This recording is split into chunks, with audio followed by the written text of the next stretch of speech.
Bumili pala ako ng gulong sa may Caloocan. Sobrang dami nga ng gulong dito at puro branded pa. Ayaw nyo pa? Tara, samahan nyo ako bumili ng gulong sa Caloocan sa may Takara Tires. Ayaw nyo? Eh di wag. Kaya naman pagtapos ko mag-drop ng pasahero ko dito sa Agoncillo, Malate, ay dali-dali nga akong gumapang papuntang Caloocan para bumili ng isang pares ng gulong para kay Whitey. Nirecommend kasi ng tropa natin to na si GrabShot. Mura daw kasi ang gulong dito, mayroong exclusive discount. Aba, tingnan nga natin. Dito lang pala yan sa kabahan ng 10th Avenue, tapos pasok lang kayo sa Balagta Street. Tapos unang kanto sa kanan. At bunti ko na nga dyan banggayin si kuya nakabisikleta. At buti na lang nakailag agad ako. Tapos liko na lang kayo sa unang kanto sa kaliwa. Tapos diretsoin nyo lang. At nakarating na nga ako dito sa may Takara at nakita na nga kami ng tropa dito na si GrabShot. At dito rin nga siya nagtatrabaho sa may Takara Tire. Maya nga lang may dumating nga nakachikot dyan na tropa. Artistahin nga to yung mukha, Malaluis Mensahano. Lamang lang nga siya sa akin dito ng 3 paligo. Siya pala si Dawi Vlogs, ang tropa nating bakbaero. Kaya shoutout pala sa'yo dito bro. At sa kasama mo na tropang Joyride din. Mabuhay kayo na 100 taon. Okay lang daw mga babae, huwag lang daw mga lalaki. Bala ka dun. At bibili nga rin to si Dawi ng gulong niya. Mabilis daw kasi mapudpod pag puro babae ang sakay. Ito naman tropa natin si GrabShot, wala rin magawa sa buhay. Huwag ka sana paulan para hindi ka dumami. Ayaw mo pa?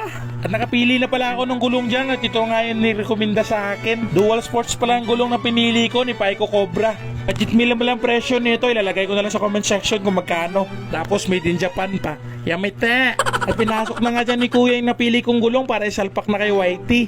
Sa mga hindi pala nakakilala at bagong follower ko, Whitey pala pangalan ng motor ko. Kaya pala Whitey kasi nga kulay itim.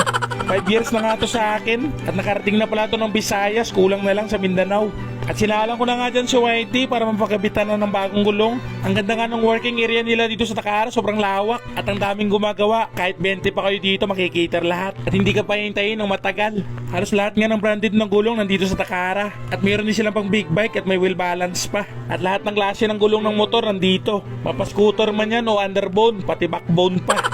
Baka Takara yarn. At meron nga rin sila ditong sticker wall at halos mapuno na pero may bakante pa sa baba. At pwede ka dito magdikit kung meron kang sticker. Ako kasi wala nang sticker simula pagbalik ko dito. At wala pa tayong sponsor, baka naman. Totoo nyo nagpaparinig. At kinabit na nga dyan ang harapan ng gulong ni Whitey. Ang bilis lang nga ng paggawa. Maya nga lang, kinabit na nga rin yan yung panghuli. Ang angas nga tingnan ng gulong dyan ni Whitey, pang ADB. At meron na nga ako dyan pang laban pag dumaan ako ng Commonwealth. Lagi na lang kasi nakaregrobe ang daan doon. Ayaw nyo pa? At maya nga lang, tapos na nga rin makapit yan ng gulong ni Whitey.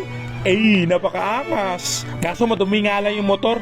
At test run pala muna nila dyan bago ka umalis para masigurado talaga na dekalidad na gulong na bili mo at maayos na serbisyo. Kaya naman tinest run nga to ng tropa natin na si GrabShot. At kulang na lang nga to, ilabas ang tuhod. Ano? Sarap? Gago. At pagkatapos ko nga bumili dyan, bumiyahe na nga agad ako at sinayang naman 3 minutong oras nyo. Bye bye.